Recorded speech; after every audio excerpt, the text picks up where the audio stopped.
Assalamualaikum warahmatullahi wabarakatuh. Apa kabar saudaraku semuanya, para pengusaha di seluruh Indonesia? Ketemu lagi dengan saya Nurholis. Ya, di sini saya akan menyampaikan bagaimana mengoperasikan software MKT ini. Ya, kita mulai dari mana? Kita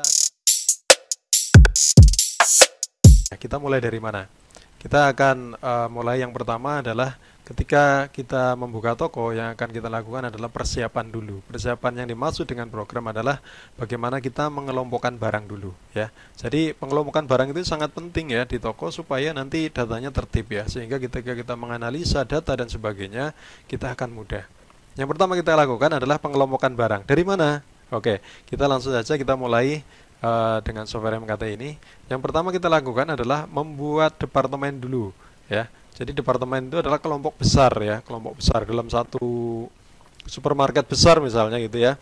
Itu kan ada barang kelontong, kemudian ada barang alat rumah tangga gitu ya, kemudian ada fashion ya.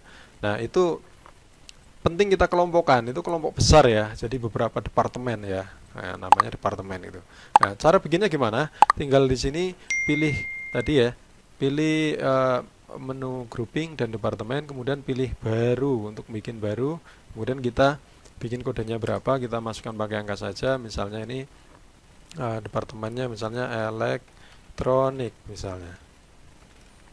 Oke, grupnya bisa diisi bisa tidak. Kalau memang ada apa namanya pengelompokan lagi yang lebih di atasnya bisa aja nanti diisi grupnya. Tapi kalau tidak, tidak perlu langsung simpan saja seperti ini. Oke, ya. Nah, kemudian setelah bikin departemen, mau ke bawahnya departemen. Jadi departemen pecah lagi bawahnya. Dipecah lagi itu namanya ada kelompok ya.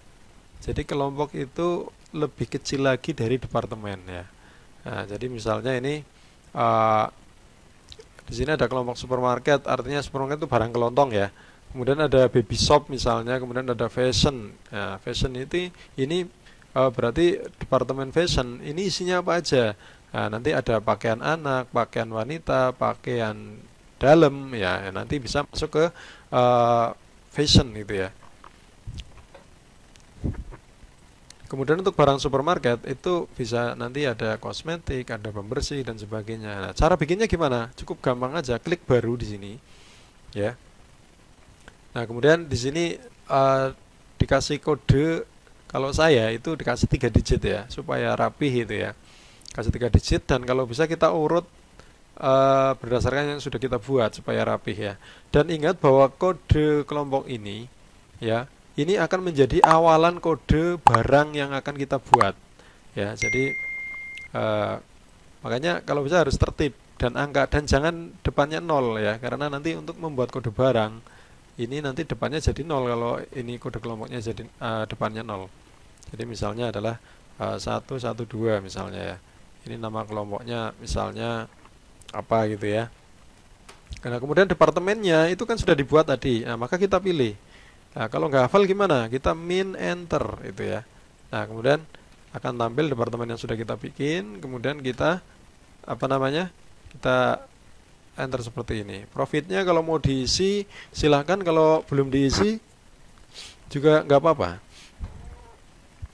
Ya, jadi nanti ini hanya batasan saja, batasan profit untuk kelompok ini minimal berapa, maksimal berapa. Ya.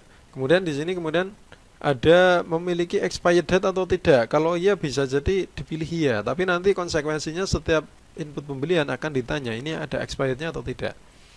Kemudian barang assembly atau tidak, barang assembly atau tidak itu barang ini diproduksi atau tidak. Barang fisik iya atau tidak, ada fisiknya enggak? Kalau iya pilih iya, kalau tidak pilih tidak ya. Karena ketika kita bikin barang misalnya hanya untuk misalnya seperti kode dingin ya, kalau minuman itu ada yang dingin itu. Ya kode dingin itu bikin saja nanti bikin kelompok sendiri ya, mungkin jasa apa gitu ya.